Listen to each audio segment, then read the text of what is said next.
అలానే మిసేసరావు మారుతున్నటువంటి సమాజం, వైద్యశాస్త్రం అభివృద్ధి చెందుతుంది. వైద్యశాస్త్రాన్ని సాంకేతిక పరిజ్ఞానంతో లింకప్ చేస్తున్నారు. ఎక్కడో కొన్ని వేల కిలోమీటర్ల దూరంలో ఉన్నటువంటి డాక్టర్సు రోబో ద్వారా ఇక్కడ ఉన్నటువంటి పేషెంట్స్కి ఆపరేషన్ చేస్తూ ఉన్నారు శాటిలైట్ ద్వారా. కాబట్టి వైద్యశాస్త్రం అభివృద్ధి చెందుతున్న కొద్దీ మానవ జీవిత కాల పరిమితి కూడా కాలం కూడా పెరుగుతుంది, జీవితకాలం కూడా పెరుగుతుంది.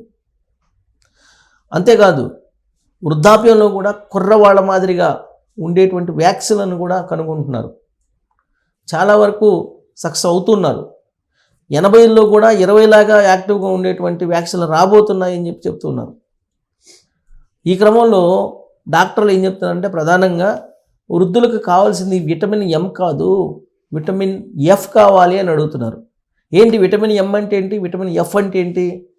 విటమిన్ ఎం అంటే మనీ. సీనియర్ సిటిజన్స్ మనీ అయితే కూడబెట్టుకుంటున్నారు, మనీ అయితే దాచుకుంటున్నారు. తమ జీవిత కాలానికి సరిపడా ఏదో ఒక రకంగా స్థిరాస్తి రూపంలోనో చరాస్తి రూపంలోనో వాళ్ళు భద్రంగా ఉంచుకోగలుగుతున్నారు చాలామంది. కానీ విటమిన్ ఎఫ్ని కోల్పోతున్నారు. విటమిన్ ఎఫ్ అంటే ఫ్రెండ్స్, వృద్ధాప్యంలో విటమిన్ ఎఫ్ లేకపోతే మీ జీవితకాలం తగ్గిపోతుంది. మీరు జీవించేటువంటి కాలం, మీరు జీవించేటువంటి రోజులు తగ్గిపోతాయి. ఫ్రెండ్స్ తోటి ఎప్పుడు హ్యాపీగా ఉండాలి, హ్యాపీ డేస్ని గడపాలి.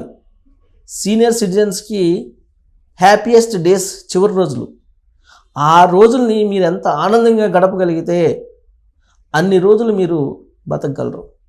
ఇప్పుడు తాజాగా ఆంధ్రప్రదేశ్లో ఒక సర్వే చేశారు. జీవితకాలం ఎంత ఉంటుంది, యావరేజ్న సగటున జీవితకాలం ఎంత అంటే 68 సంవత్సరాలకు పెరిగింది. ఇప్పుడు అంతకుముందు 55 ఉండేది, ఇప్పుడు 68 పెరిగింది జీవితకాలం. అంటే రాను రాను వైద్యశాస్త్రం అభివృద్ధి చెందుతుంది. ఈ అభివృద్ధి చెందుతున్నటువంటి క్రమంలో జీవితకాలం ఆటోమేటిక్గా పెరుగుతుంది. రాబోయేటువంటి రోజుల్లో అసలు ఆ మధ్యకాలంలో చంద్రబాబు నాయుడు గారు చెప్పారు మీటింగ్లో 150 సంవత్సరాలు బతికేదానికి కూడా అవకాశం ఉంది అని. దాని మీద దగ్గుబాటి వెంకటేశ్వరరావు గారు కూడా సెటర్ వేశారు. 150 సంవత్సరాలను బతికే పడైతే లోకేష్ గారి నుంచి మీకు ఎలా ఉంటుందో రియాక్షన్స్ చూసుకోండి అని చెప్పి ఒక సెటర్ కూడా వేయటం జరిగింది. అది సోషల్ మీడియాలో కూడా వైరల్ అయ్యింది. సో కాబట్టి రాబోయేటువంటి రోజుల్లో మిరాకిల్స్ వైద్యశాస్త్రంలో చాలా జరిగే అవకాశం ఉంది. దీంట్లో భాగంగా వృద్ధుల యొక్క ప్రాధాన్యం, వృద్ధుల సంఖ్య పెరిగేదానికి అవకాశం ఉంది.